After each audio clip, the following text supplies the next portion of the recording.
folks gotta hear my message. You put that beat on, I beat on this track to relieve my stress. I see more trials than Cochran, while TV trying to box me. Them magazines ain't on my page, but ain't none of that gon' stop me. Keep the fame and the claim, I won't be a slave for a chain. And why stay the same for the change? Let's talk about change for a change.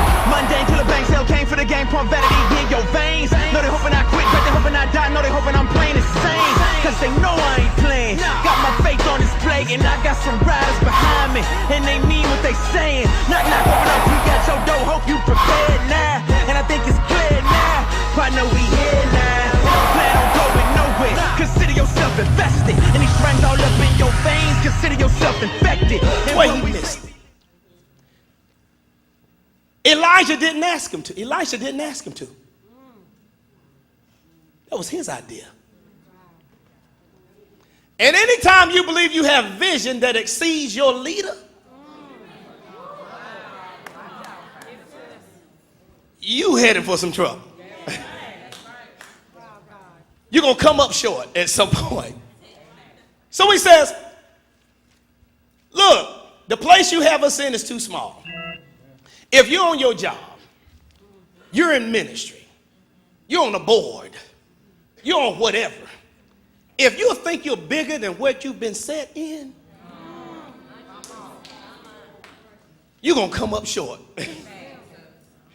And very often, we as Christians could want to do more than we have the capacity to handle. How do you know whether or not you can do more?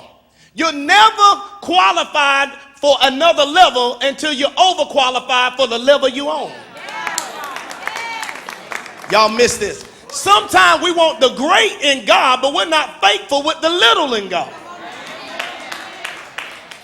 You want a pastor like me? Grow your department until it's busting out of the seams. You want to take your supervisor's position? Make it more efficient where you are.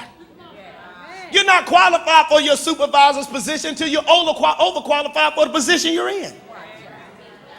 Are you hearing what I'm saying? I hear people say sometimes, well, we can't do this, pastor, because you ain't there. And if you ain't there, it won't be done. But when I was at other ministries, whatever we put our hand to, people followed us when we won't lead it. That's a leadership challenge.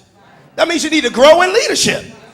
Are you hearing what I'm saying? And so what happens is they say the place that you have us in is too small. And don't ever get so big-headed that your present assignment is too small for you. Because you're going to come up short. Are you hearing what I'm saying? Now, let me show you what happened. So he says, the place that you got us at, Elisha, is too small for us. He said, we're going to go and do this. You know what Elijah told him? One word, go.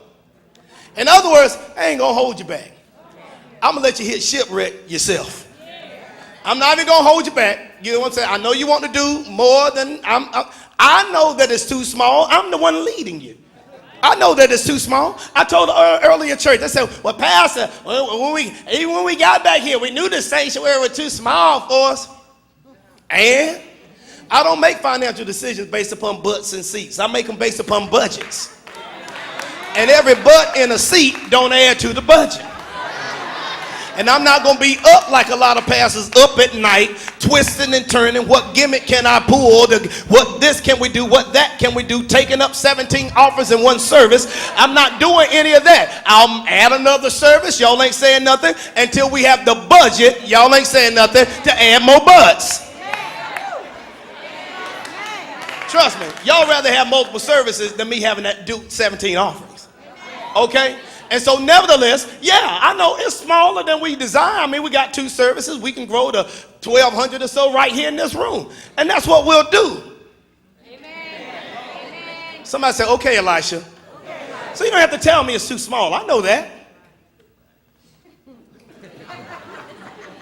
It's not a matter how small this room is, how big your wallet is. Okay, big wallet, we'll build a big building. Little wallet, we stay here. Real simple. How was that revelation? How was that revelation? That deep enough for you? So they said it's too small. We don't like what you got us. We don't like the accommodations that you got us in. We're bumping into one another. We need to enlarge this. Elijah said, go ahead. It said one said. Watch this now. And I'm getting to your cutting edge in just a second.